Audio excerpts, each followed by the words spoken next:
Halo teman-teman semua, mari kita lanjutin bedah buku The Four Disciplines of Execution kita ya. Kali ini kita akan masuk ke dalam bab yang kelima yang akan membahas disiplin yang ketiga, Create a Compelling Scoreboard.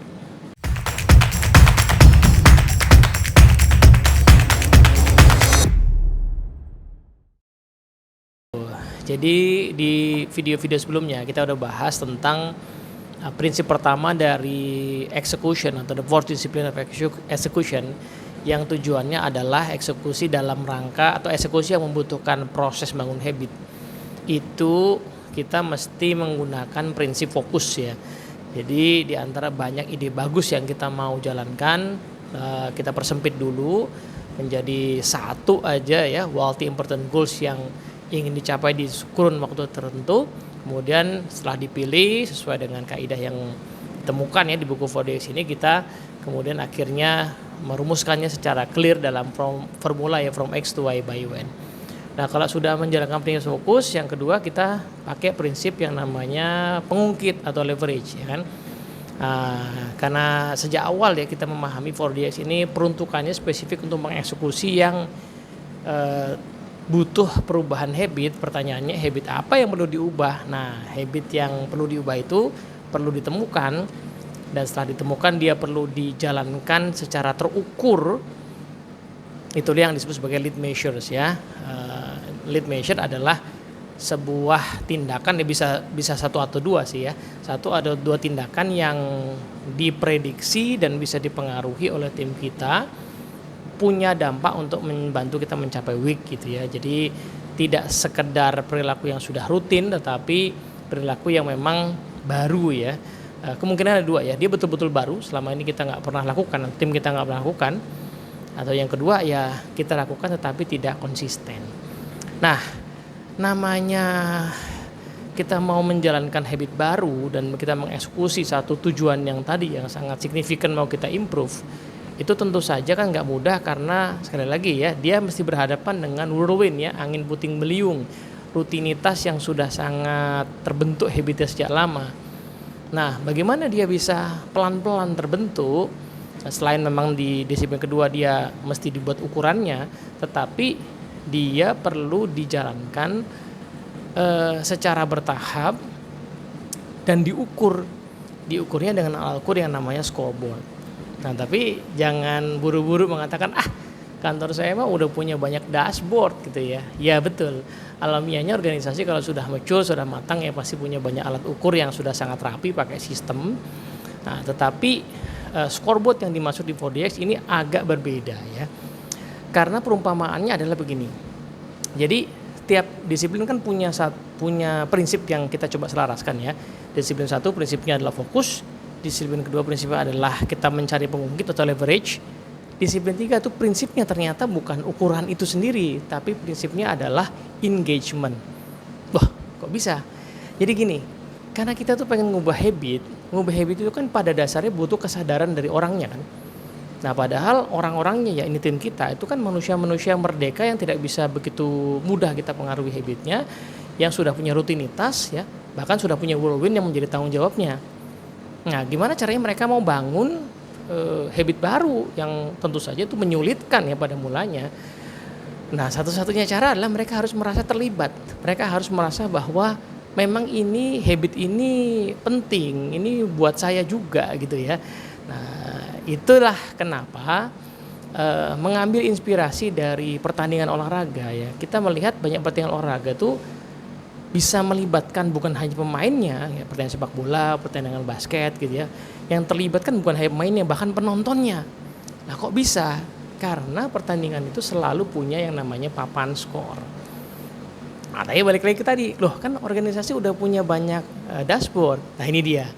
Kalau kita amati di banyak olahraga, pencatatan skor atau poin-poin lah berjalannya pertandingan itu selalu ada dua cara ya. Yang pertama adalah yang jauh lebih kompleks, itu biasanya dimiliki atau dipegang oleh namanya pelatih. Pelatih itu selalu punya catatan yang sangat spesifik. Pertandingan sepak bola misalnya, pelatih itu akan memantau seberapa banyak jumlah serangan tim yang saya lakukan, berapa banyak tendangan ke gawang yang terjadi itu ya. Kadang-kadang kalau di film di TV ya sekarang suka ditayangin juga tuh. Tetapi umumnya itu ada di timnya pelatih. Tapi kan bukan itu yang ditampilkan kan.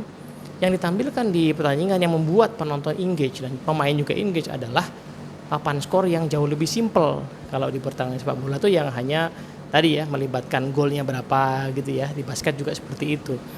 Nah, itulah papan skor yang membuat orang engage atau terlibat sehingga orang ingin sungguh-sungguh berusaha di dalam pertandingan tersebut. Nah, mengambil prinsip dari pertandingan olahraga ini, maka sebaiknya ya dalam Cover4DX disarankan, maka sebaiknya leader juga punya seperti itu ya. Tim yang menggunakan 4DX sebaiknya punya papan skor yang digunakan oleh para pemain, tanda kutip ya, maksudnya adalah anggota tim. Sang leader tentu saja punya dashboard yang kompleks, yang detail, ada sistemnya ya, kita pakai core system untuk itu. Tetapi ini adalah papan skor yang dipakai untuk melibatkan tim di dalam pertandingan. Nah, maka dari itu ada kata kunci yang menarik adalah bahasa judul disiplinnya itu tidak sembarangan. Keep a compelling scoreboard. Keep itu artinya mengelola scoreboard yang tidak sembarang scoreboard, tapi scoreboard yang compelling, yang menarik, yang menggugah. Nah, di situ akhirnya ternyata organisasi yang menggunakan 4DX itu memiliki beberapa kaidah dalam proses dia membangun scoreboardnya ya. Pertama adalah scoreboard itu harus scoreboard yang simple atau sederhana. Jadi bukan scoreboard yang rumit, yang angka-angkanya terlalu banyak, grafik-grafik kebanyakan. Itu ada tetapi dimiliki cukup oleh para pelatih aja atau para leader aja. Atau ya tim juga boleh lihat kalaupun dia punya akses, tapi itu adanya di sistem. Nah, yang kita mau create adalah sesuatu yang simple, yang sederhana, yang sifatnya visual. Yang kedua, dia harus sesuatu yang mudah dilihat. Maka memang dulu sekali ya di edisi yang pertama, 4DX itu menyarankan scoreboard dibuat secara visual, jadi fisik gitu, dibuat ditempel di dinding seperti itu.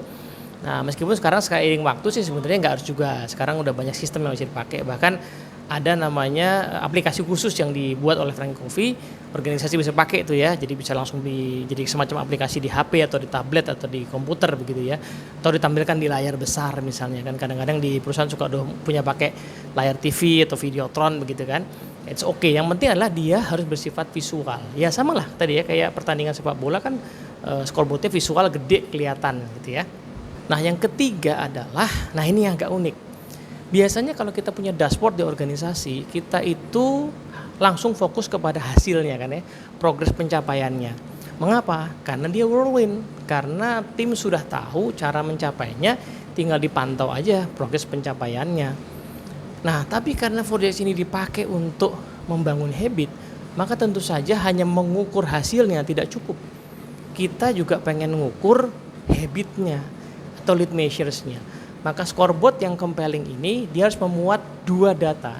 Ya, satu adalah data pencapaiannya atau yang kita sebut sebagai data pergerakan leg measures-nya. Tapi yang kedua yang khas adalah dia harus mencakup data lead measures-nya.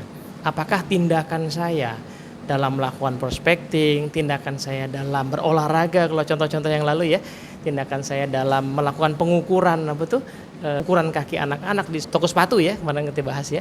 Nah, apakah habit itu dilakukan? Jadi lead measures-nya harus ditampilkan di situ. Jadi harus ada leg measure plus lead measure. Dan yang keempat adalah scoreboard ini perlu dibuat sedemikian sederhana sehingga setiap kali kita melihat data yang terpampang itu, kita bisa mengatakan dengan cepat kita tuh lagi menang apalagi kalah. Persis kayak kita lihat skor pertandingan sepak bola itu ya. Kita langsung bisa lihat ini lagi seri, ini lagi kalah, apalagi menang nih tim yang kita dukung. Semua pertandingan kayak gitu ya. 4 kaidah inilah yang membuat scoreboard jadi compelling. Maka sebenarnya contoh-contohnya sederhana ya. Ini akan saya tampilkan di sini nanti. Jadi yang penting adalah kita harus punya gambaran, kalimat weak itu mesti ada. Kemudian kalimat lead measure-nya juga mesti ada. Lalu masing-masing kalimat weak dan lead measure itu ditampilkan dalam bentuk visual ya. Weak-nya itu ada gambarnya, progresnya, pencapaiannya. Si lead measure-nya juga ada gambarnya, pencapaiannya. Nah, kenapa ini penting? Karena ingat kemarin kan kaidahnya 4DX itu salah satu semangat yang diambil adalah dari 7 Habits ya, fokus pada lingkaran pengaruh. Nah, kita pengen ngajak orang untuk fokus pada lingkaran pengaruh, yaitu apa? Habitnya jalanin nggak? Habit barunya jalanin nggak? Itu diukur di scoreboard lead measure. Tetapi kan ada kemungkinan namanya juga habit baru ya. Mungkin saja habit baru ini hasilnya kita nggak tahu nih ada dampaknya apa enggak. Nah, untuk tahu ada dampak apa dari mana caranya? Ya kita mesti lihat apakah ketika habitnya kita jalankan, artinya angka-angka di lead measure itu mulai tercapai, apakah itu tercermin juga hubungan sebab akibatnya di lead measures-nya. Sehingga ada 3 kemungkinan nih kalau kita punya scoreboard yang seperti ini. Kemungkinan pertama adalah yang paling ideal itu linear. Lead measure-nya dijalankan disiplin pelan-pelan, dan pelan-pelan leg measure-nya juga kelihatan. Wow, berarti cocok nih lead measure yang kita pilih ya. Nah, tinggal kita lanjutin ya, kita standarisasi, jalani, nanti hasilnya insya Allah akan tercapai. Tapi ada kemungkinan kedua kan? Apa kemungkinan kedua? Lead measure-nya kita jalankan, udah disiplinnya cukup baik, nah tapi kok leg measure-nya nggak gerak-gerak, nggak ada dampaknya sama sekali, stagnan aja. Nah di sini kita bisa nanti mengevaluasi. Nah biasanya kaidahnya itu sekitar 8-12 minggu ya. 8-12 minggu sudah dijalankan lead measure-nya konsisten, lah kok leg measure-nya nggak bergerak. Nah kemungkinannya adalah apakah lead measure itu dijalankan tetapi sebenarnya kualitasnya nggak bagus, jadi hanya semacam cek ticking the box aja, yang penting jalan doang, jadi kualitasnya bisa ditingkatkan. Nanti ini ada kaitannya dengan disiplin yang keempat ya. Kemungkinan yang kedua adalah jangan-jangan memang lead measure itu tidak tepat, atau sebaiknya kita teliti ulang, mungkin dia tidak terlalu efektif ya, ternyata dia nggak punya dampak. Nah, boleh nggak diganti? Ya boleh, tapi biasanya tadi ya dievaluasi rata-rata di 8-12 minggu. Nah tapi taunya dari mana? Ya pasti harus ketahuannya hanya ketika kita punya compelling scoreboard, kita bisa lihat hubungan sebab akibat tadi. Nah kemungkinan yang ketiga yang agak jarang terjadi tapi mungkin terjadi adalah sebenarnya lead measure-nya itu disiplinnya belum terlalu bagus, masih suka bolong-bolong. Jadi angkanya nggak terlalu konsisten, tapi kok lead measure-nya tercapai gitu kan. Wah, ini di sini juga kita bisa evaluasi. Berarti jangan-jangan sebenarnya targetnya terlalu mudah, terlalu ringan sehingga kita bisa naikin lagi, sehingga kita sebenarnya nggak ngapa-ngapain gitu ya, belum konsisten tindakannya tapi pencapaiannya bagus. Ya, atau sebenarnya kita lagi beruntung aja sih, ya kan? Ya belum usaha terlalu konsisten tapi dilalah kok hasilnya bagus gitu kan. Nah tapi kan tentu saja mengandalkan keberuntungan itu tidak efektif ya. Maka dari itu ya tetap balik lagi, scoreboard yang semacam ini yang menampilkan 2 angka tadi itu membantu kita untuk bisa mengevaluasi apakah tindakan kita yang baru kita bangun tadi, habitnya punya dampak nggak di pencapaian kita. Nah gitu ya, kalau kita punya scoreboard semacam ini yang bentuknya nggak ada standarnya, bentuknya diserahkan kepada tim, mau bikin visual boleh, kalau visual fisik juga boleh, artinya tim bisa terlibat untuk membuatnya. Tapi kalaupun ini sifatnya memang mau diterapkan ke seluruh organisasi sehingga butuh yang lebih sistemik supaya data-datanya otomatis masuk, itu juga sudah possible ya, bisa pakai aplikasi langsung dari Flying Coffee atau kita bikin aplikasi sendiri, itu bebas aja, nggak ada standarnya. Nah, yang penting kita punya scoreboard supaya apa? Nanti di disiplin yang keempat kita kan akan punya pertemuan rutin tuh untuk betul-betul secara konkret menggerakkan ya tindakan untuk mencapai week kita. Nah, pertemuan itu membutuhkan basis data yang konkret. Nah, gimana caranya kita bisa punya basis data yang konkret kalau nggak ada scoreboardnya? Gitu. Nah, gimana dengan dashboard yang sudah dimiliki organisasi? Kadang-kadang kan week kita juga memang sudah datanya bisa diambil di dashboard juga. Nah, tadi problemnya dengan dashboard rata-rata dia hanya mengukur langsung hasilnya, tapi dia belum mengukur lead measures-nya atau leg measure-nya aja yang diukur, tapi belum diukur lead measures-nya. Sehingga kita nggak tahu nih apakah habit baru yang kita mau jalankan itu udah jalan apa enggak, konsisten apa enggak. Gitu. Jadi kalau dia tercapai kita nggak tahu kenapa tercapai. Kalau dia belum tercapai kita nggak bisa evaluasi tindakannya sebenarnya udah konsisten apa belum gitu ya. Nah by the way itulah penyebabnya keep a compelling scoreboard menjadi penting ya, disiplin untuk menjalankan mengelola scoreboard yang menarik, menggugah itu jadi penting. Nah nanti di disiplin keempat kita akan bahas ya gimana scoreboard ini dipakai dalam pertemuan mingguan yang memungkinkan pergerakan itu berkesinambungan.